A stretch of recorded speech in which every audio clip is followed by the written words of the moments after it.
देश प्रदेश टीवी वेख रहे सारे दर्शकों का ते रेड एफएम सुनने वाले सारे श्रोतिਆਂ ਦਾ इशिता भारद्वाज ਵੱਲੋਂ स्वागत है।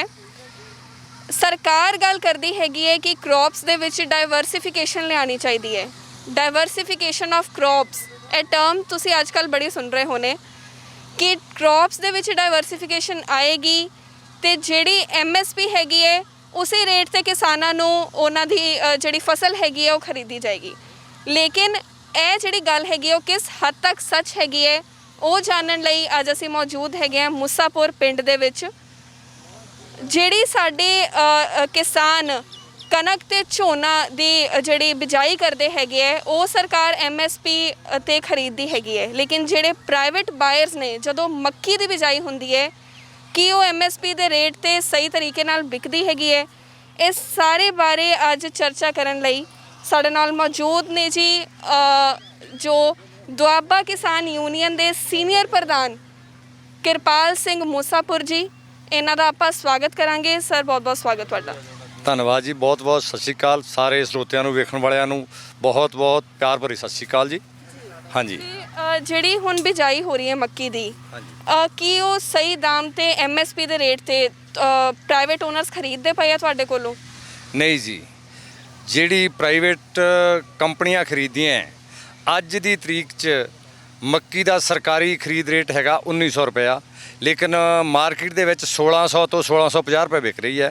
ਉਹ ਵੀ ਇਸ ਵਾਰ ਮੱਕੀ ਦੀ ਫਸਲ ਥੱਲੇ ਰਕਬਾ ਬਹੁਤ ਘੱਟ ਹੈ ਕਿਉਂਕਿ ਪਿਛਲੇ ਸਾਲ ਵਪਾਰੀਆਂ ਨੇ ਮਨਮਰਜ਼ੀ ਦੇ ਭਾਅ 1000 ਰੁਪਏ ਤੋਂ 1100 ਰੁਪਏ ਕੁਇੰਟਲ ਖਰੀਦੀ ਸੀ, ਜਦ ਕਿ ਸਰਕਾਰ ਦਾ ਜਿਹੜਾ ਮਿਨੀਮਮ ਖਰੀਦ ਮੁੱਲ ਸੀਗਾ ਉਹ 1850 ਰੁਪਏ ਸੀ। ਜ਼ਿਮੀਂਦਾਰਾਂ ਨੂੰ ਪਿਛਲੇ ਸਾਲ ਘਾਟਾ ਪਿਆ ਬਹੁਤ। ਇਸ ਵਾਰ ਮੱਕੀ ਦੀ ਬਿਜਾਈ ਬਹੁਤ ਘੱਟ ਹੋਈ ਆ। ਮੱਕੀ ਦੀ ਬਿਜਾਈ ਘੱਟ ਹੋਣ ਕਰਕੇ ਮਾਰਕੀਟ 'ਚ ਡਿਮਾਂਡ ਬਹੁਤ ਜ਼ਿਆਦਾ ਆ, ਲੇਕਿਨ ਫਿਰ ਵੀ ਵਪਾਰੀ ਜੋ ਮਿਨੀਮਮ ਸਪੋਰਟ ਪ੍ਰਾਈਸ ਆ ਉਹ 'ਤੇ ਖਰੀਦਣ ਨੂੰ ਤਿਆਰ ਨਹੀਂ। ਅੱਜ ਵੀ ਮਿਨੀਮਮ ਸਪੋਰਟ ਪ੍ਰਾਈਸ ਤੋਂ ਲਗਭਗ 250 ਤੋਂ 300 ਰੁਪਏ ਕੁਇੰਟਲ ਘੱਟ ਵਿਕ ਰਹੀ ਹੈ। ਤੇ ਡਿਮਾਂਡ ਹੈਗੀ ਹੈ ਫਿਰ ਵੀ ਘੱਟ ਦਾਮ ਤੇ ਵਿਕ ਰਹੀ ਹੈਗੀ ਹੈ। ਜੇ ਉਹ 3 ਖੇਤੀ ਕਾਨੂੰਨ ਆ ਜਾਂਦੇ ਹੈਗੇ ਹੈ ਤੇ ਫਿਰ ਕਿੱਥੇ ਜਾਏਗਾ ਕਿਸਾਨ? ਫਿਰ ਜਿਸ ਤਰ੍ਹਾਂ ਪਿਛਲੇ ਸਾਲ 1100 ਰੁਪਏ ਵਿਕੀ ਹੈ ਲਗਭਗ ਉਹੀ ਹਾਲ ਹੋਏਗਾ। ਉਹਦੀ ਐਗਜ਼ਾਮਪਲ ਬਾਕੀ ਸਟੇਟਾਂ ਪੂਰਬ ਦੀਆਂ, ਬਿਹਾਰ ਜੋ ਵੀ ਹੈਗੀਆਂ ਉਹਨਾਂ ਦਾ ਵਾਲਾ ਹਾਲ ਵੇਖ ਲਓ ਵੀ ਹੁਣ ਵੀ ਉੱਥੇ 11-1200 ਨੂੰ ਕਣਕ ਵਿਕੀ ਆ, 11-1200 ਨੂੰ ਝੋਨਾ ਵਿਕਿਆ। ਉਹ ਸਾਰੇ ਦਾ ਸਾਰਾ ਪਿਛਲੇ ਸਾਲਾਂ ਦਾ ਆ ਕੇ ਪੰਜਾਬ ਦੀਆਂ ਮੰਡੀਆਂ 'ਚ ਵਿਕ ਰਿਹਾ। ਉਹੀ ਹਾਲ ਪੰਜਾਬ ਦਾ ਹੋਏਗਾ। ਹਾਂਜੀ, ਦੇਖੋ ਜੀ, ਮੱਕੀ ਅਸੀਂ ਬੀਜਦੇ ਆ ਰਹੇ ਕਈ ਸਾਲਾਂ ਤੋਂ, ਪਰ ਇਹ ਜਿਹੜੀਆਂ ਗੌਰਮੈਂਟ ਨੇ ਕਾਨੂੰਨ ਲਿਆਂਦੇ ਆ 3, ਇਹਨਾਂ ਤੋਂ ਪਹਿਲਾਂ ਵੀ ਮਤਲਬ ਜਿਹੜੀਆਂ ਇਹ ਪ੍ਰਾਈਵੇਟ ਕੰਪਨੀਆਂ ਖਰੀਦੀਆਂ, ਜਦੋਂ ਤਾਂ ਸ਼ਾਰਟੇਜ ਹੋ ਜਾਂਦੀ ਆ ਫਿਰ ਆਪਣੀ ਮਰਜ਼ੀ ਨਾਲ ਰੇਟ ਵਧਾ ਦਿੰਦੇ ਆ, ਤੇ ਜਦੋਂ ਰਿਣਕ ਪੈਦਾਵਾਰ ਵੱਧ ਹੋ ਜਾਂਦੀ ਆ ਫਿਰ ਆਪਣੀ ਮਰਜ਼ੀ ਨਾਲ ਰੇਟ ਘਟਾ ਦਿੰਦੇ ਆ। ਹੁਣ ਪਿਛਲੇ ਸਾਲ ਦੇ ਮੁਤਾਬਕ ਪਿਛਲੇ ਸਾਲ ਜਿਹੜੇ ਮੱਕੀ ਦਾ ਰੇਟ ਸੀਗਾ ਇਹ ਸੀਗਾ 1850 ਰੁਪਏ, ਤੇ ਜਿਹੜੀ ਕੰਪਨੀਆਂ ਖਰੀਦੀਆਂ ਸੀ ਇਹ 1100 ਤੋਂ 1200 ਨੂੰ ਖਰੀਦੀਆਂ ਸੀ ਪਰ ਕੁਇੰਟਲ। ਤੇ ਇਸ ਵਾਰ ਪਿਛਲੇ ਸਾਲ ਜੋ ਇਸ ਮੱਕੀ ਨੇ ਲੱਕ ਤੋੜ ਦਿੱਤਾ ਕਿਉਂਕਿ ਤੋਂ 18 ਤੋਂ 20,000 ਤਕਰੀਬਨ ਕੋਸਟ ਆ ਜਾਂਦੀ ਹੈ ਪੈਦਾ ਕਰਨ ਤੇ ਉਹਦੇ ਬਾਅਦ ਜ਼ਿਮੀਂਦਾਰਾਂ ਦੇ ਪੈਸੇ ਪੂਰੇ ਨਹੀਂ ਹੋਏ ਤੇ ਉਹਨੇ ਇਹਦਾ ਰਕਬਾ ਘਟਾ ਕੇ ਕਣਕ ਥੱਲੇ ਲੈ ਆਂਦਾ। ਤੇ ਕਣਕ ਦਾ ਵੀ ਇਸ ਵਾਰ ਮੰਡੀਆਂ ਦੇ ਵਿੱਚ, ਜਿਸ ਮੰਡੀ 'ਚ ਅਸੀਂ ਕਣਕ ਲਿਜਾਂਦੇ ਆ ਉਸ ਮੰਡੀ ਦੇ ਵਿੱਚ ਵੀ ਗੌਰਮੈਂਟ ਨੇ ਕਹਿਤਾ ਵੀ ਜਿੰਨਾ ਸਾਡਾ ਕੋਟਾ ਸੀ ਅਸੀਂ ਉਨੀ ਕਣਕ ਖਰੀਦ ਲਈ, ਉਸ ਤੋਂ ਬਾਅਦ ਨਹੀਂ ਖਰੀਦੀ। ਉਹਦੇ ਬਾਵਜੂਦ ਕਿਸਾਨਾਂ ਨੇ ਧਰਨੇ ਲਗਾਏ ਸੜਕਾਂ 'ਤੇ ਫੇਰ ਖਰੀਦੀ ਆ। ਤੇ ਉਸ ਕਾਰਨ ਇਸ ਵਾਰ ਮੱਕੀ ਦੀ ਜਿਹੜੀ ਪੈਦਾਵਾਰ ਘਟ ਗਈ ਤੇ ਉਹਦੇ ਨਾਲ ਰੇਟ ਵਧਿਆ ਜ਼ਰੂਰ ਆ, ਪਰ ਫਿਰ ਵੀ ਜੋ ਇਹਨੀ ਗੌਰਮੈਂਟ ਨੇ ਰੇਟ 50 ਰੁਪਏ ਪਰ ਕੁਇੰਟਲ ਵਧਾਇਆ, ਪਰ 1900 ਰੁਪਏ ਰੇਟ ਹੋਇਆ। ਪਰ ਜਿਹੜੀ ਅੱਜ ਦੀ ਡੇਟ 'ਚ ਸੁੱਕੀ ਮੱਕੀ 1650 ਰੁਪਏ ਤੋਂ ਉੱਪਰ ਕੋਈ ਖਰੀਦ ਨਹੀਂ ਰਿਹਾ। ਤੇ ਉਹਦੇ ਉਲਟ ਜੇ ਬਾਵਜੂਦ ਦੇਖਿਆ ਜਾਵੇ ਤਾਂ ਤੇਲ ਦੇ ਜਿਹੜੇ ਰੇਟ ਪਿਛਲੇ ਸਾਲ ਸੀ 60 ਰੁਪਏ ਲੀਟਰ ਤੇ ਇਸ ਵਾਰ ਹੁਣ 90 ਰੁਪਏ ਲੀਟਰ ਤੇਲ ਦੇ ਹੋ ਗਏ। ਉਹਦੇ ਵਿੱਚ ਹਰ ਇੱਕ ਕੰਬਾਈਨ ਵਾਲੇ ਨੇ ਆਪਣਾ ਰੇਟ ਵਧਾ ਦਿੱਤਾ ਤੇ ਦਿਹਾੜੀਦਾਰ ਨੇ, ਮਜ਼ਦੂਰ ਨੇ ਆਪਣਾ ਰੇਟ ਵਧਾ ਦਿੱਤਾ। ਉਹ ਸਾਰਾ ਜਾਣ ਕੇ ਆਣ ਕੇ ਜੋ ਵੀ ਕੋਸਟ, ਜੋ ਵੀ ਖਰਚਾ ਜ਼ਿਮੀਂਦਾਰ ਦੇ ਉੱਪਰ ਪੈਂਦਾ ਆਣ ਕੇ। ਤੇ ਹੁਣ ਦੇਖੋ ਵੀ ਜ਼ਿਮੀਂਦਾਰ ਕਿੱਧਰ ਨੂੰ, ਜੇ ਕਾਲੇ ਕਾਨੂੰਨ ਤਿੰਨੇ ਪਾਸ ਹੋ ਜਾਂਦੇ ਤਾਂ ਫਿਰ ਤਾਂ ਜ਼ਿਮੀਂਦਾਰ ਤਾਂ ਬਿਲਕੁਲ ਤਬਾਹ ਹੋ ਜਾਊਗਾ। ਸਰ ਆਪਣਾ ਸ਼ੁਭ ਨਾਮ ਕੀ ਹੈ? ਮੇਰਾ ਨਾਮ ਪਰਮਿੰਦਰ ਸਿੰਘ ਹੈ ਜੀ। ਹਾਂਜੀ, ਮੈਂ ਇਸ ਪਿੰਡ ਤੋਂ ਨੰਬਰਦਾਰ ਆ। ਮਾਤਾ ਅਸੀਂ ਵੀ ਮੱਕੀ ਦੀ ਕਾਸ਼ਤ ਕਰਦੇ ਪਿਛਲੇ ਕਾਫੀ ਸਮੇਂ ਤੋਂ। ਤੇ ਪਹਿਲਾਂ ਤਾਂ ਇਹਦਾ ਚੰਗਾ ਸੀ, ਝਾੜ ਵੀ ਚੰਗੇ ਸੀ, ਗਾਂ ਫਰਕ ਪਈ ਜਾਂਦਾ। ਤੇ ਹੁਣ ਜਿਹੜਾ ਸਰਕਾਰੀ ਰੇਟ ਆ ਉਹ ਤੇ ਸਾਨੂੰ ਉਹ ਮਿਲ ਨਹੀਂ ਰਿਹਾ। ਪ੍ਰਾਈਵੇਟ ਕੰਪਨੀਆਂ ਜਿਹੜੀਆਂ ਆਪਣੀ ਮਰਜ਼ੀ ਨਾਲ ਰੇਟ ਲਾਉਂਦੀਆਂ ਆ ਤੇ ਇਸ ਕਰਕੇ ਜਿਹੜਾ ਜ਼ਿਮੀਂਦਾਰ ਦੀ ਹਾਲਾਤ ਆ ਉਹ ਦਿਨ ਪਰ ਦਿਨ ਮਾੜੇ ਹੋਈ ਜਾ ਰਹੇ ਆ। ਅਗਰ ਆਉਣ ਵਾਲੇ ਹਾਲਾਤ ਇਦਾਂ ਦੇ ਰਹੇ ਖੇਤੀ ਦੇ ਜਿਹੜੇ ਕਾਨੂੰਨ ਨਹੀਂ ਲਾਗੂ ਕੀਤੇ ਪਾਸ ਹੁੰਦੇ ਆ ਤੇ ਜ਼ਿਮੀਂਦਾਰਾਂ ਨੂੰ ਖੇਤੀ ਛੱਡਣ ਲਈ ਮਜਬੂਰ ਹੋ ਜਾਊਗਾ ਜਿੱਦਾਂ ਦੇ ਹਾਲਾਤ ਆ ਰਹੇ ਆ। ਹਾਂਜੀ, ਗਵਰਨਮੈਂਟ ਪਿਛਲੇ ਕਾਫੀ ਸਾਲਾਂ ਤੋਂ ਕ੍ਰੌਪ ਡਾਇਵਰਸੀਫਿਕੇਸ਼ਨ ਦਾ ਬੜਾ ਪਾਠ ਹੋ ਰਿਹਾ, ਲੇਕਿਨ ਗਰਾਊਂਡ ਦੇ ਉੱਤੇ ਉਹਲੇ ਕੋਈ ਕੰਮ ਨਹੀਂ ਹੋ ਰਿਹਾ। ਅਗਰ ਇਸ ਡਾਇਵਰਸੀਫਿਕੇਸ਼ਨ ਵੱਲ ਗਵਰਨਮੈਂਟ ਨੇ ਆਉਣ ਵਾਲੇ ਸਮੇਂ 'ਚ ਵੀ ਧਿਆਨ ਨਹੀਂ ਦਿੱਤਾ ਤਾਂ ਬਹੁਤ ਛੇਤੀ ਪੰਜਾਬ ਰੇਗਿਸਤਾਨ ਵੱਲ ਨੂੰ ਵੱਧ ਰਿਹਾ। ਸਾਡੀਆਂ ਆਉਣ ਵਾਲੀਆਂ ਪੀੜ੍ਹੀਆਂ ਲਈ ਧਰਤੀ ਹੇਠਲਾ ਪਾਣੀ ਅਸੀਂ ਖਤਮ ਕਰ ਦਿਆਂਗੇ। ਉਹਦੇ ਲਈ ਸਾਡੀਆਂ ਗਵਰਨਮੈਂਟਾਂ ਨੂੰ ਬਹੁਤ ਜਲਦ ਬਹੁਤ ਵੱਧ ਧਿਆਨ ਦੇਣ ਦੀ ਲੋੜ ਹੈ। ਜਿਹੜੀਆਂ ਅਸੀਂ ਰੂਟੀਨ 'ਚ ਆਮ ਫਸਲਾਂ ਬੀਜ ਰਹੇ ਹਾਂ ਉਹ ਸਿਰਫ ਇਸ ਕਰਕੇ ਬੀਜ ਰਹੇ ਹਾਂ ਵੀ ਇਹਨਾਂ ਦੀ ਮਿਨੀਮਮ ਸਪੋਰਟ ਪ੍ਰਾਈਸ ਹੈ, ਬੇਸ਼ੱਕ ਘੱਟ ਹੈ ਲੇਕਿਨ ਫਿਰ ਵੀ ਹੈ। ਗਵਰਨਮੈਂਟ ਨੂੰ ਚਾਹੀਦਾ ਜਿਹੜੀਆਂ ਚੀਜ਼ਾਂ ਅਸੀਂ ਬਾਹਰੋਂ ਮੰਗਵਾਉਂਦੇ ਹਾਂ, ਜਿਵੇਂ ਖਾਣ ਵਾਲੇ ਤੇਲ, ਅਸੀਂ ਆਪਣੀ ਲੋੜ ਦੇ ਮੁਤਾਬਕ 85% ਤੇਲ ਬਾਹਰਲੇ ਕੰਟਰੀਆਂ ਤੋਂ ਮੰਗਾ ਰਹੇ ਹਾਂ। ਅਗਰ ਉਹਦਾ ਸਹੀ ਮੁੱਲ ਸਾਨੂੰ ਪੰਜਾਬ 'ਚ ਦਿੱਤਾ ਜਾਵੇ ਤਾਂ ਅਸੀਂ ਉਹ ਸਾਰੇ ਦੀਆਂ ਸਾਰੀਆਂ ਸੂਰਜਮੁਖੀ ਸਰੋਂ ਆਪਣੇ ਖੇਤਾਂ 'ਚ ਪੈਦਾ ਕਰ ਸਕਦੇ ਹਾਂ। ਅਸੀਂ ਉਹ ਤੇਲ ਬੀਜ ਪੈਦਾ ਕਰਾਂਗੇ, ਦਾਲਾਂ ਪੈਦਾ ਕਰਾਂਗੇ ਤੇ ਜਿਹੜੀ ਗਵਰਨਮੈਂਟ ਦੀ ਸਮੱਸਿਆ ਕਣਕ ਵੱਧ ਪੈਦਾ ਹੋਣ ਵਾਲੀ, ਕਣਕ ਨੂੰ ਸਾਂਭਣ ਵਾਲੀ ਸਮੱਸਿਆ, ਉਹ ਆਪਣੇ ਆਪ ਹੱਲ ਹੋਏਗੀ। ਝੋਨੇ ਦੀ ਸਮੱਸਿਆ, ਜਿਹੜਾ ਸਾਡਾ ਪਾਣੀ ਦਾ ਮਸਲਾ ਆ, ਉਹ ਅਸੀਂ ਜਿੱਲੇ ਦੂਸਰੀਆਂ ਫਸਲਾਂ ਬੀਜਾਂਗੇ ਝੋਨੇ ਥੱਲੇ ਰਕਬਾ ਘਟੇਗਾ, ਪਾਣੀ ਦੀ ਵਰਤੋਂ ਘਟੇਗੀ ਤਾਂ ਸਾਡਾ ਪਾਣੀ ਦਾ ਸੋਰਸ ਵੀ ਕੁਛ ਨਾ ਕੁਛ ਬਚਿਆ ਰਹੇਗਾ। ਜਿਹੜਾ ਡਾਇਵਰਸੀਫਿਕੇਸ਼ਨ ਤੇ ਥੋੜ੍ਹਾ ਬਹੁਤ ਕੰਮ ਹੋਇਆ ਵੀ, ਜ਼ਿਮੀਂਦਾਰ ਡਾਇਵਰਟ ਹੋ ਕੇ ਆਪਣੇ ਲੈਵਲ ਤੇ ਜ਼ਿਮੀਂਦਾਰ ਨੇ ਕੋਸ਼ਿਸ਼ ਕੀਤੀ ਹੈ, ਉਹ ਗੰਨੇ ਵੱਲ ਗਿਆ ਸੀ। ਇੱਕ ਵਧੀਆ ਬਦਲ ਸੀ ਗੰਨਾ, ਪਾਣੀ ਦੀ ਵੀ ਘੱਟ ਲੋੜ ਹੈ ਉਹਦੇ ਵਾਸਤੇ, ਫਸਲ ਵੀ ਠੀਕ ਸੀ। ਲੇਕਿਨ ਜਿਹੜਾ ਸਾਲ 2020-21 ਸੀ ਉਹਦਾ ਬਕਾਇਆ ਮਿੱਲਾਂ ਮਾਰਚ ਦੇ ਵਿੱਚ ਬੰਦ ਹੋ ਗਈਆਂ, ਉਹਦਾ ਬਕਾਇਆ ਤਾਂ ਹਜੇ ਤੱਕ ਪੈਂਡਿੰਗ ਹੈਗਾ ਹੀ ਆ। ਲੇਕਿਨ ਜਿਹੜਾ ਸਾਲ 2019-20 ਦਾ ਅੱਜ ਤੋਂ 1.5 ਸਾਲ ਪਹਿਲੇ ਖਤਮ ਹੋ ਗਿਆ, ਹਜੇ ਉਸ ਸੀਜ਼ਨ ਦਾ ਵੀ ਗੰਨੇ ਦਾ ਬਕਾਇਆ ਜ਼ਿਮੀਂਦਾਰਾਂ ਦਾ ਗਵਰਨਮੈਂਟਾਂ ਵੱਲ ਖੜਾ ਹੈ। ਜੀ, ਤੇ ਕਿਰਪਾਲ ਜੀ ਤੁਸੀਂ ਆਰਟੀਆਈ ਵੀ ਪਾਈ ਹੋਈ ਹੈ ਸਰਕਾਰ ਨੂੰ, ਉਹਦੇ ਬਾਰੇ ਜ਼ਰੂਰ ਦੱਸੋ।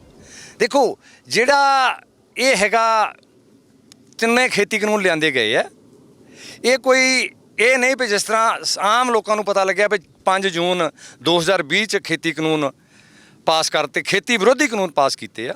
ਲੇਕਿਨ ਮੈਂ ਇਹ ਸਮਝਦਾ ਵੀ ਇਹ ਕਾਨੂੰਨ ਜੂਨ 2020 'ਚ ਨਹੀਂ ਬਣੇ। ਇਹ ਕਾਨੂੰਨ ਜਿਸ ਦਿਨ ਤੋਂ ਮੋਦੀ ਸਰਕਾਰ ਆ ਗਈ, ਇਹਨਾਂ ਨੇ ਕਾਰਪੋਰੇਟ ਘਰਾਣਿਆਂ ਨਾਲ ਤੈਅ ਕਰਕੇ ਉਸ ਦਿਨ ਤੋਂ ਫਾਈਨਲ ਕਰ ਦਿੱਤੇ ਸੀ। ਕਿਉਂਕਿ ਸਾਡੇ ਇੰਡੀਆ ਦੇ ਵਿੱਚ ਹਜ਼ਾਰਾਂ ਦੀ ਗਿਣਤੀ ਦੇ ਵਿੱਚ ਇਹਨਾਂ ਕਾਰਪੋਰੇਟ ਘਰਾਣਿਆਂ ਦੇ ਜਿੰਨਾ ਐਗਰੀਕਲਚਰ ਪ੍ਰੋਡਿਊਸ ਹੈਗਾ, ਇਹਨੂੰ ਗੋਦਾਮ ਸਟੋਰ ਕਰਨ ਵਾਸਤੇ ਗੋਦਾਮ ਬਣ ਗਏ ਆ। ਜਦੋਂ ਉਹਨਾਂ ਦੇ ਗੋਦਾਮ ਬਣ ਕੇ ਤਿਆਰ ਹੋ ਗਏ, ਉਦੋਂ ਇਹਨਾਂ ਨੇ ਕਾਨੂੰਨ ਲਾਗੂ ਕਰ ਦਿੱਤਾ ਹੈ। ਠੀਕ ਹੈ ਜੀ, ਇੰਨੀ ਵੱਧ ਕੈਪੈਸਿਟੀ ਦੇ ਵਿੱਚ ਇਹਨਾਂ ਕੋਲ ਗੋਦਾਮ ਹੈਗੇ ਆ ਕਾਰਪੋਰੇਟ ਘਰਾਣਿਆਂ ਕੋਲ। ਇਹਨਾਂ ਕੰਪਨੀਆਂ ਮੇਨ ਅਬਾਨੀ ਅਡਾਨੀ ਲੈ ਲਈਏ ਵੀ ਜਿੰਨੀ ਸਾਡੀ ਇੰਡੀਆ ਦੀ ਟੋਟਲ ਐਗਰੀਕਲਚਰ ਪ੍ਰੋਡਿਊਸ ਹੈ ਉਹਨੂੰ 3 ਸਾਲ ਤੱਕ ਸਟਾਕ ਕਰ ਸਕਦੇ। ਮਾਰਕੀਟ 'ਚ ਵੇਚਣ ਦੀ ਲੋੜ ਨਹੀਂ, ਫੰਡ ਗਵਰਨਮੈਂਟ ਮੁਹੱਈਆ ਇਹਨਾਂ ਨੂੰ ਬਥੇਰੇ ਕਰਾ ਰਹੀ ਹੈ, ਗੋਦਾਮ ਇਹਨਾਂ ਕੋਲ ਆਪਣੇ ਤਿਆਰ ਹੋ ਗਏ ਤੇ 2 ਸਾਲ 3 ਸਾਲ ਸਟਾਕ ਕਰਕੇ ਮਾਰਕੀਟ ਦੇ ਵਿੱਚ ਪੂਰਾ ਖਲਾ ਪੈਦਾ ਕਰਕੇ ਆਪਣੇ ਮਨਮਰਜ਼ੀ ਦੇ ਭਾਅ ਤੇ ਹਰ ਚੀਜ਼ ਦੇ ਵੇਚਣਗੇ। ਤੇ ਉਹ ਕੀ ਭਾਅ ਹੋਏਗਾ ਅੰਦਾਜ਼ਾ ਲਾਉਣਾ ਮੁਸ਼ਕਿਲ ਹੈ। ਪਿਛਲੇ ਸਮੇਂ ਦੇ ਵਿੱਚ ਮੈਂ ਦਿੱਲੀ ਸੰਯੁਕਤ ਮੋਰਚੇ ਦੇ ਸਟੇਜ ਤੇ ਬੈਠਾ ਸੀ ਤੇ ਉੱਥੇ ਕਿਸੇ ਦਾਨੀ ਸੱਜਣ ਨੇ ਮਾਰਕਫੈੱਡ ਸੋਨਾ ਵੱਲੋਂ ਪੈਕ ਕੀਤਾ ਹੋਇਆ ਛੋਟੇ ਛੋਟੇ ਪੀਸ ਗੁੜ ਦੇ ਵੰਡੇ ਦਾਨ ਦੇ ਵਜੋਂ। ਜਿੱਦਾਂ ਆਮ ਰੁਝਾਨ ਸੀ, ਕੋਈ ਚੀਜ਼ ਲਿਆ ਕੇ ਸੰਗਤ 'ਚ ਵੰਡਦਾ ਸੀ, ਕੋਈ ਕੁਛ ਵੰਡਦਾ ਸੀ, ਤੇ ਉਹ ਗੁੜ ਵੰਡਿਆ ਗਿਆ ਉੱਥੇ। ਤੇ ਮੇਰਾ ਖਿਆਲ ਹੈ ਵੀ 20 ਗ੍ਰਾਮ ਦਾ ਪੈਕਿੰਗ ਹੋਊਗੀ, ਉਹ 10-20 ਗ੍ਰਾਮ ਦੀ ਛੋਟੀ ਜਿਹੀ ਪੈਕਿੰਗ ਸੀ, ਇੰਚ ਬਾਈ ਇੰਚ 1.5 ਇੰਚ ਦੀ, ਉਹ 'ਤੇ ਸੋਹਣਾ ਪੇਪਰ ਲਗਾਇਆ ਸੀ। ਤੇ ਮੈਂ ਉਹ ਜਿਹੜੇ ਸੱਜਣ ਵੰਡਦੇ ਸੀ ਉਹਨਾਂ 'ਚੋਂ ਕਿਸੇ ਬੰਦੇ ਨੂੰ ਪੁੱਛਿਆ ਵੀ ਭਾਈ ਇਹ ਕੀ ਰੇਟ 'ਤੇ ਲਿਆਂਦਾ, ਤਾਂ ਉਹਨਾਂ ਨੇ ਮੈਨੂੰ ਉਦੋਂ ਦੱਸਿਆ ਸੀ 165 ਰੁਪਏ ਕਿਲੋ ਗੁੜ, ਜਿਹੜਾ ਜ਼ਿਮੀਂਦਾਰ ਕੋਲੋਂ 35-40 ਰੁਪਏ ਕਿਲੋ ਤੁਰਦਾ, ਉਹ ਸ਼ੋਰੂਮਾਂ 'ਚ ਘੁੰਮ ਕੇ ਆ ਕੇ 165 ਰੁਪਏ ਕਿਲੋ ਮਿਲਿਆ। ਉਹ ਇੱਕ ਉਦਾਹਰਨ ਸੀ, ਮੈਂ ਉਸੇ ਵੇਲੇ ਹੀ ਉਹ ਸਟੇਜ ਤੋਂ ਸਾਰੀ ਸੰਗਤ ਨੂੰ ਦਿਖਾਇਆ, ਸਾਰੇ ਮੀਡੀਆ ਨੂੰ ਦਿਖਾਇਆ ਵੀ ਵੇਖੋ ਆਹ ਕੁਛ ਸਾਡੇ ਨਾਲ ਹੋਣ ਵਾਲਾ। ਜਿਹੜਾ 35-40 ਰੁਪਏ ਵਾਲੀ ਕਿਲੋ ਚੀਜ਼ 165 ਰੁਪਏ ਕਿਲੋ ਮਾਰਕੀਟ 'ਚ ਵਿਕ ਰਹੀ ਆ। ਇਸੇ ਤਰ੍ਹਾਂ ਹੀ ਸਾਡਾ ਕਣਕ ਦਾ ਆਟਾ ਜਿਹੜਾ ਅੱਜ ਹਰ ਗਰੀਬ ਨੂੰ 25 ਰੁਪਏ ਕਿਲੋ ਮਿਲ ਰਿਹਾ, ਉਹ ਲਗਭਗ 100 ਰੁਪਏ ਤੋਂ ਘੱਟ ਨਹੀਂ ਮਿਲੂਗਾ। ਤੇ 100 ਰੁਪਏ ਕਿਲੋ ਆਟਾ ਲੈ ਕੇ ਇੱਕ ਮਜ਼ਦੂਰ ਦਿਹਾੜੀਦਾਰ ਕਿਵੇਂ ਆਪਣਾ ਪੇਟ ਭਰ ਕੇ ਰੋਟੀ ਖਾ ਸਕਦਾ? ਇਹ ਸਰਕਾਰਾਂ ਦੀਆਂ ਗਲਤ ਨੀਤੀਆਂ।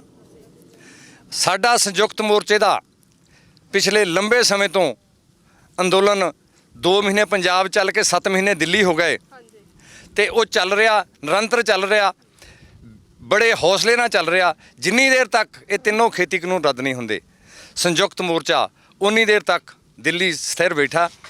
ਆਉਣ ਵਾਲੇ ਸਮੇਂ 'ਚ ਅਸੀਂ ਇਹਦੀ ਰੂਪਰੇਖਾ ਬਦਲ ਕੇ ਸਰਕਾਰ ਦੇ ਨੱਕ 'ਚ ਦਮ ਕਰਾਂਗੇ। ਜਿਹੜੀ ਸਰਕਾਰ ਪਿਛਲੇ 6 ਮਹੀਨੇ ਤੋਂ ਆਰਾਮ ਨਾਲ ਬੈਠੀ ਆ 26 ਜਨਵਰੀ ਤੋਂ ਬਾਅਦ, ਵੀ ਇਹ ਕਿਸਾਨ ਆਪਸ 'ਚ ਲੜ ਪੈਣਗੇ, ਥੱਕ ਕੇ ਚਲੇ ਜਾਣਗੇ, ਉਹ ਸਰਕਾਰ ਦੀਆਂ ਜਿੰਨੀਆਂ ਗਲਤ ਫਹਿਮੀਆਂ ਅਸੀਂ ਸਾਰੀਆਂ ਦੂਰ ਕਰ ਰਹੇ ਹਾਂ। ਸਰਕਾਰ ਨੂੰ ਮੂੰਹ ਦੀ ਖਾਣੀ ਪੈ ਰਹੀ ਆ। ਆਉਣ ਵਾਲੇ ਸਮੇਂ 'ਚ 10-15 ਦਿਨ ਝੋਨੇ ਦੀ ਸੀਜ਼ਨ ਖਤਮ ਹੋ ਜਾਣਾ, ਸਾਰੇ ਦਾ ਸਾਰਾ ਜ਼ਿਮੀਂਦਾਰ ਮੁੜ ਕੇ ਦਿੱਲੀ ਦੇ ਬਰੂਹਾਂ ਤੇ ਬਾਰਡਰਾਂ ਤੇ ਚਲੇ ਜਾਣਾ। ਉੱਥੇ ਅਸੀਂ ਨਵੀਂ ਰੂਪਰੇਖਾ ਤਿਆਰ ਕਰਕੇ ਸਰਕਾਰ ਨੂੰ ਆਉਣ ਵਾਲੇ ਸਮੇਂ 'ਚ ਵਕਤ ਪਾ ਦਿਆਂਗੇ। ਤੇ 2022 ਦੀਆਂ ਚੋਣਾਂ ਆ ਰਹੀਆਂ, ਹਰ ਕੋਈ ਸਰਕਾਰ ਆਪਣੇ ਆਪਣੇ ਮੈਨੀਫੈਸਟੋ ਜਾਰੀ ਕਰਨ 'ਚ ਲੱਗੀ ਹੈਗੀ ਹੈ। ਹਾਲ ਹੀ 'ਚ ਆਪ ਦੀ ਹੋਈ ਪ੍ਰੈਸ ਕਾਨਫਰੰਸ 'ਚ ਉਹਨੇ ਕਿਹਾ ਕਿ ਪਾਣੀ ਜਿਹੜਾ ਹੈਗਾ ਉਹ 24 ਘੰਟੇ ਆਪਾਂ ਮੁਹੱਈਆ ਕਰਾਵਾਂਗੇ, ਬਿਜਲੀ 24 ਘੰਟੇ ਮੁਹੱਈਆ ਕਰਾਵਾਂਗੇ। ਤੇ ਕੱਲ ਤੁਸੀਂ ਪ੍ਰੋਟੈਸਟ ਦੇ ਵਿੱਚ ਵੀ ਗਏ ਕਿ ਪਾਣੀ ਨਹੀਂ ਆ ਰਿਹਾ ਕਿਉਂਕਿ ਤੁਹਾਨੂੰ ਪਾਣੀ ਦੀ ਲੋੜ ਹੁੰਦੀ ਹੈ ਝੋਨੇ ਦੇ ਤਰਫ ਤੋਂ, ਤੇ ਉਹ ਫਿਰ ਉਹਦੇ ਬਾਰੇ ਜ਼ਰੂਰ ਦੱਸੋ।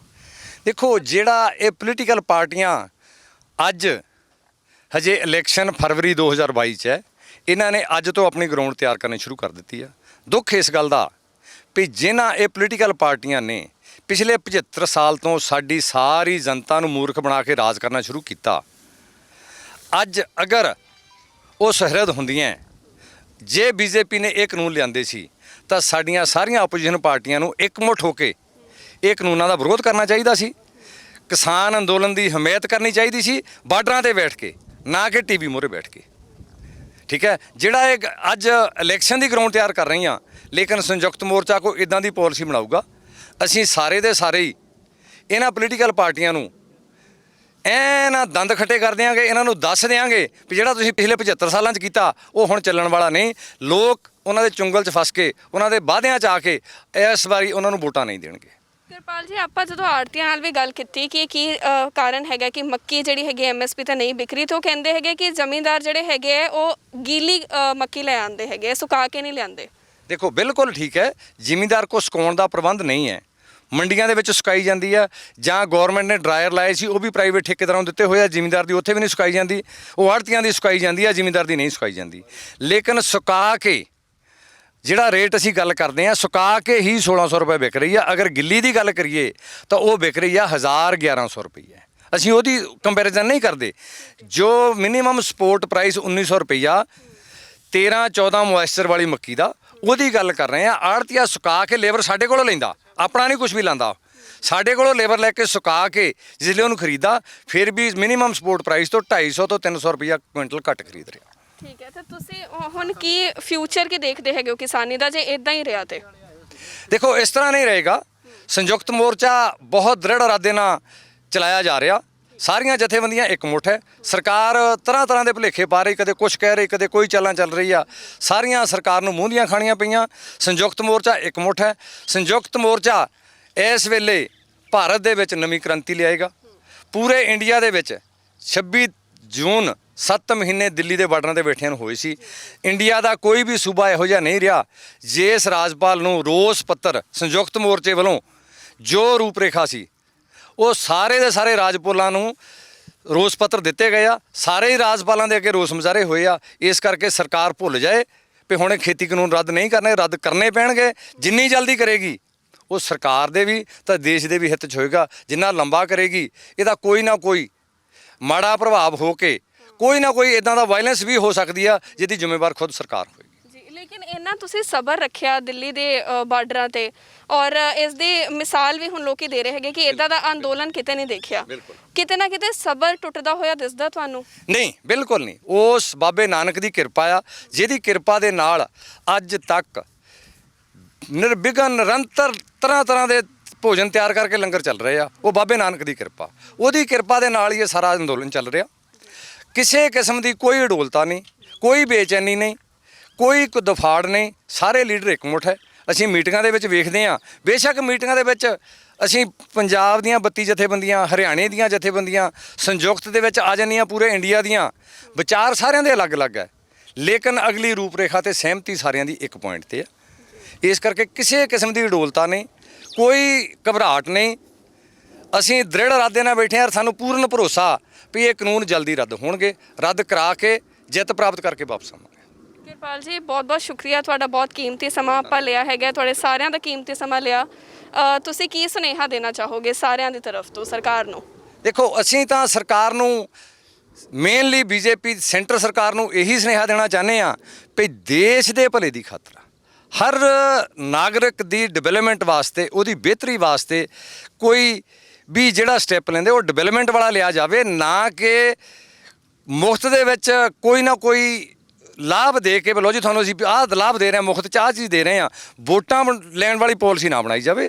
ਦੇਸ਼ ਦੀ ਹਰ ਨਾਗਰਿਕ ਦੀ ਭਲਾਈ ਦੇ ਡਿਵੈਲਪਮੈਂਟ ਦੇ ਸਟੈਪ ਲਏ ਜਾਣ, ਜੇ ਇਹਨਾਂ ਦੇਸ਼ ਤਰੱਕੀ ਕਰੇ, ਸਾਡਾ ਆਰਥਿਕ ਢਾਂਚਾ ਮਜ਼ਬੂਤ ਹੋਵੇ ਤੇ ਜਲਦੀ ਤੋਂ ਜਲਦੀ ਇਹ ਖੇਤੀ ਕਾਨੂੰਨ ਰੱਦ ਕਰਕੇ ਜਿੰਨੇ ਨਵੇਂ ਲੇਬਰ ਕਾਨੂੰਨ ਬਣਾਏ ਇਹਨਾਂ ਨੇ, ਜਿੰਨੇ ਲੇਬਰ ਦੇ ਬੇਸਿਸ ਕੱਟੇ ਆ, ਜਿੰਨੇ ਉਹਨਾਂ ਦੇ ਅਲਾਉਂਸ ਕੱਟੇ ਆ, ਉਹ ਸਾਰੇ ਬਹਾਲ ਕਰਕੇ ਇਸ ਸਾਰੇ ਦੇ ਸਾਰੇ ਕਿੱਤੇ ਨੂੰ ਇੱਕ ਦੁਨੀਆ ਦੇ ਵਿੱਚ ਨਕਸ਼ੇ ਤੇ ਉੱਭਰਦਾ ਹੋਇਆ ਦਿਖਾਉਣ ਵਾਸਤੇ ਚੰਗੇ ਸਟੈਪ ਲੈਣੇ ਚਾਹੀਦੇ ਆ, ਨਾ ਕਿ 2-4 ਕੰਪਨੀਆਂ ਦੇ ਹਿੱਤ 'ਚ ਪੂਰੇ ਦੇਸ਼ ਨੂੰ ਵੇਚਣ ਵਾਲੇ ਸਟੈਪ ਨਾ ਲਵੇ। ਮੇਰੀ ਤਾਂ ਇਹ ਗੁਜ਼ਾਰਿਸ਼ ਹੈ। ਤੇ ਜਿੱਥੋਂ ਤੱਕ ਪੰਜਾਬ ਸਰਕਾਰ ਦਾ ਸਵਾਲ ਹੈ, ਪੰਜਾਬ ਸਰਕਾਰ ਲਈ ਮੈਂ ਸਪੈਸ਼ਲ ਹੱਥ ਜੋੜ ਕੇ ਬੇਨਤੀ ਕਰਦਾ ਵੀ ਪੰਜਾਬ ਸੂਬਾ ਇੱਕ ਪੂਰੇ ਭਾਰਤ ਦੇ ਵਿੱਚੋਂ ਕੀ ਦੁਨੀਆ ਦੇ ਵਿੱਚੋਂ ਇੱਕ ਅਮੀਰ ਵਿਰਸੇ ਵਾਲਾ ਸੂਬਾ ਸੀ। ਜੋ ਪੰਜਾਬ ਨੂੰ ਕੁਦਰਤ ਨੇ ਦਿੱਤਾ ਉਹ ਪੂਰੀ ਦੁਨੀਆ ਤੇ ਕਿਤੇ ਨਹੀਂ, ਜਿਹੜੇ ਕੁਦਰਤੀ ਸੋਮੇ ਆ। ਲੇਕਿਨ ਸਾਡੀ ਮਾੜੀ ਰਾਜਨੀਤੀ ਨੇ ਪੰਜਾਬ ਦੀ ਨੇ ਪੰਜਾਬ ਨੂੰ ਤਬਾਹੀ ਦੇ ਕੰਢੇ ਤੇ ਖੜਾ ਕੀਤਾ। ਅੱਜ 3 ਲੱਖ ਕਰੋੜ ਦਾ ਕਰਜ਼ਾ ਜਿਹੜਾ ਪੰਜਾਬ ਸਿਰ ਹੈ, ਉਹਦਾ ਵਿਆਜ ਦੇਣਾ ਮੁਸ਼ਕਿਲ ਹੈ। 3 ਲੱਖ ਕਰੋੜ ਮੋੜਨਾ ਇਹਨਾਂ ਲਈ ਬਹੁਤ ਮੁਸ਼ਕਿਲ ਹੈ। ਸਾਰੀਆਂ ਗਵਰਨਮੈਂਟ ਪ੍ਰਾਪਰਟੀਆਂ ਪਹਿਲੇ ਅਕਾਲੀ ਸਰਕਾਰ ਵੇਚ ਗਈ, ਅਗਰ ਕਿਤੇ ਗਲਤੀ ਨਾ ਉਹਨਾਂ ਕੋਲੋਂ ਰਹਿ ਗਈ ਤਾਂ ਕੈਪਟਨ ਸਰਕਾਰ ਨੇ ਵੇਚਣੀਆਂ ਸ਼ੁਰੂ ਕੀਤੀਆਂ। ਅਸੀਂ ਇਹ ਕਹਿੰਦੇ ਵੀ ਆਪਣੇ ਖਰਚੇ ਮਾਫੀਆ ਘਟਾ ਕੇ ਲੋਕਾਂ ਦੇ ਭਲੇ ਲਈ ਕੰਮ ਕੀਤੇ ਜਾਣ। ਪੰਜਾਬ ਦੇ ਵਿੱਚ ਬਹੁਤ ਜ਼ਰੂਰਤ ਹੈ ਸਾਡਾ ਥੱਲੇ ਵਾਲਾ ਪਾਣੀ ਸਾਂਭਣ ਦੀ, ਕ੍ਰੌਪ ਡਾਇਵਰਸੀਫਿਕੇਸ਼ਨ ਤੇ ਵੱਡਾ ਕੰਮ ਹੋਣ ਦੀ ਲੋੜ ਹੈ। ਉਹਦੇ ਲਈ ਜ਼ਿਮੀਂਦਾਰਾਂ ਅਗਾਂਹ ਵਧੂ ਕਿਸਾਨਾਂ ਨੂੰ ਨਾਲ ਲੈ ਕੇ ਕਮੇਟੀਆਂ ਬਣਾ ਕੇ ਉਹ 'ਤੇ ਰਿਸਰਚ ਕਰਕੇ ਇਹਦੇ ਲਈ ਕ੍ਰੌਪ ਡਾਇਵਰਸੀਫਿਕੇਸ਼ਨ 'ਤੇ ਵੱਧ ਤੋਂ ਵੱਧ ਕੰਮ ਕੀਤਾ ਜਾਵੇ, ਜਿਹੜਾ ਕਿ ਸਾਡਾ ਪਾਣੀ ਦਾ ਸੋਮਾ ਉਹ ਬਚਾਇਆ ਜਾ ਸਕੇ। ਬਹੁਤ ਬਹੁਤ ਸ਼ੁਕਰੀਆ ਸਾਡੇ ਨਾਲ ਬਣੇ ਰਹਿਣ ਦੇ ਲਈ। ਧੰਨਵਾਦ ਜੀ, ਬਹੁਤ ਬਹੁਤ ਧੰਨਵਾਦ।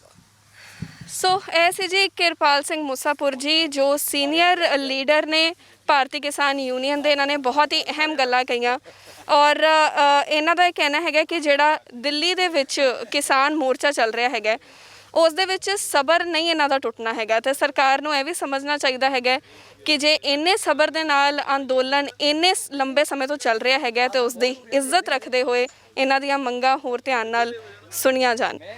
ਹੋਰ ਅਜਿਹੀਆਂ ਰਿਪੋਰਟਸ ਲੈ ਕੇ ਆਪਾਂ ਹਾਜ਼ਰ ਹੁੰਦੇ ਰਹਿਣਾ। ਮੈਨੂੰ ਇਸ਼ਿਤਾ ਭਾਰਦਵਾਜ ਨੂੰ ਦਿਓ ਇਜਾਜ਼ਤ। ਨਮਸਕਾਰ।